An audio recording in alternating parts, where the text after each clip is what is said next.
how to get the best self-tape audition possible.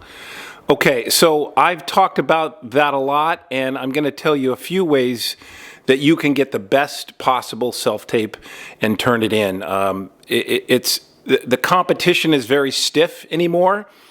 It used to be when we had in-person auditions, they would see less actors. They would see fewer actors. They would see, 40 actors, 60 actors, 80 was a large number. Now 200 to 400 submissions is the norm. It's not unusual, sometimes even more. So to get an audition is a big win. To get a callback is a huge win. You're in the running. But what does it take to get the best self-tape, the best audition, to put your best foot forward? And I've talked about this a lot, so I'm going to touch on a few things that I've already covered, but then I'm going to give you a secret that's really going to help, I think, your self-tape auditions, your self-tape submissions, if you will. The competition has gotten much stiffer. That's the bad news. The good news is, as opposed to in-person auditions, you can do it over. You have do-overs. You can do it over and over and over again, which that's a trap too, and I talk about that in other videos. But you can perfect your self-tape. So that part is good. But the caveat to that is everyone can do it. Everyone can perfect their self-tape. So they can do it over and over and over until they get the perfect take. Whereas if you're in person, you have an in-person audition, you get one shot, one chance, maybe two. Normally one, sometimes two, three if you're super lucky and you know the session runner. One of the biggest issues with self-tapes is there's so many submissions anymore. Yours has to stand out. How can your self-tape stand out? How can you have your best possible self-tape? One of the things I talked about before in other videos is having your moment before. If you're coming home and you're coming home to see your girlfriend or boyfriend or whatever, what happened before you got home? And you're going to get there and you're going to have a confrontation with her, or you're going to have a chat with her or him.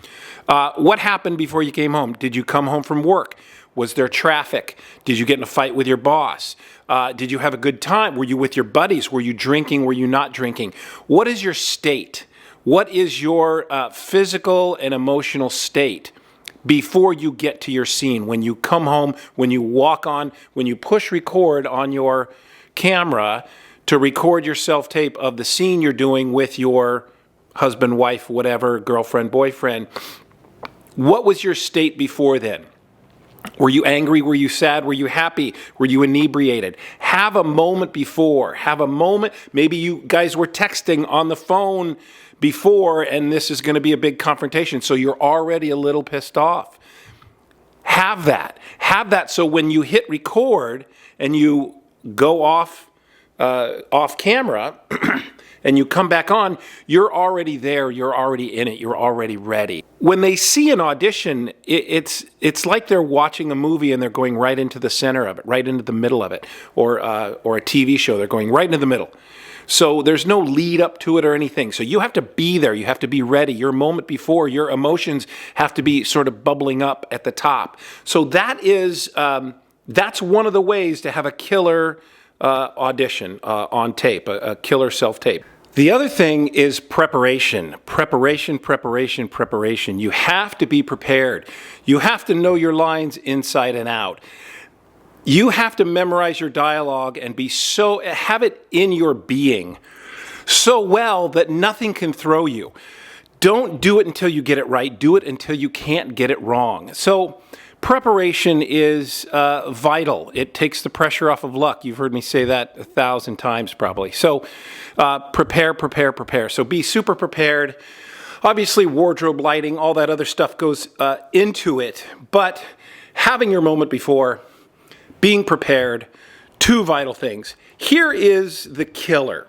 Here's the thing that's going to set your audition apart from everyone else's. This has to do with if you have an important audition. I know they're all important, but if you have something like it's a guest star, or it's a recurring co-star, or it's a series regular especially, or if it's a big part or it's a part you really want. Any super important, anyone that you think is vital, that you think, gosh, I could get great footage for my reel on this, any of those things, hire a coach. Hire a coach to help you with your audition. Now, you have to, when you have a coach, when you have a second set of eyeballs, and I have people help me with my self-tape. Other actors I've known for years, actors I trust, actors who I value their opinion. And they give me notes, they give me adjustments. They say, oh, I noticed this. You don't seem to be connected with the people that you're talking to. And I'll watch it back and go, oh shit, you know what? You're right. I was not connected. But if we are left to our own devices, as actors, if we're left to our own devices, we somehow have these rose-colored glasses on and we go, yep, I think that's good. When someone else, especially a coach, especially someone who's trained, can look at that and go, nope, I don't believe you. You have to believe you, first of all. But if the coach or the teacher or your other acting partner doesn't believe you, you should do it again. You should do it again, do it again, do it again.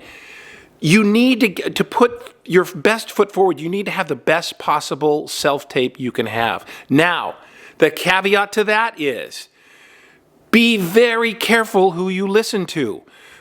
Vet your coaches, vet your teachers a tremendous amount. I can't stress this enough. If you don't know them, look them up on IMDb and find out what they've done. I've seen coaches, and I don't want to get into this, but I've seen coaches with 7 credits, 5 of them short films, and they call themselves acting coaches. They haven't done enough to even know what they're doing, much less tell you what you're doing. 20 credits, not enough. 30 credits, not enough.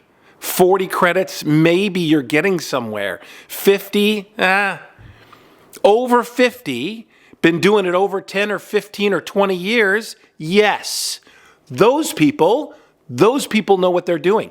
Those people have been in a ton of casting offices. Those people have talked to a ton of casting directors. They've done self-tapes. They've done in-person auditions. Get coaching from someone you can trust, from someone who's been doing it, from someone who's been doing self-tapes too. Now, just because they've had a great career, they have 50 credits, but their last credit was in 1997. No, man. They don't know anything about self-tapes. They've not booked anything off of self-tapes. If their last credit was 2005. No, come on. That was 9 years ago. You want someone who has up-to-date credits, someone who's booked stuff off self-tapes, someone who knows what the hell is going on. You have to do that. I am a coach. I am a teacher. You can go to actingcareerexpertstudio.com/coaching. I'll have the link for it there. If you need coaching for an important audition, hit me up. I'll explain in the directions down there exactly how to book a coaching session with me. If not me, find someone who is smart and reliable and trustworthy, and someone you trust, and someone who's been doing it, someone who's been booking off of self-tapes. And I don't mean once or twice. I mean booking stuff off of self-tapes in the last 3 years. Make sure they're doing work. They're working as an actor, and they know what the hell they're talking about. Otherwise, you're going to get bad information, and that's maybe even worse than being left to your own devices. So I implore you, get coaching. It will enhance your self-tape, and it's so important to, again, put your best foot forward and have the best possible self-tape that you can have. The competition is stiff, and to get an unfair advantage, hire a coach. It'll help. It'll work.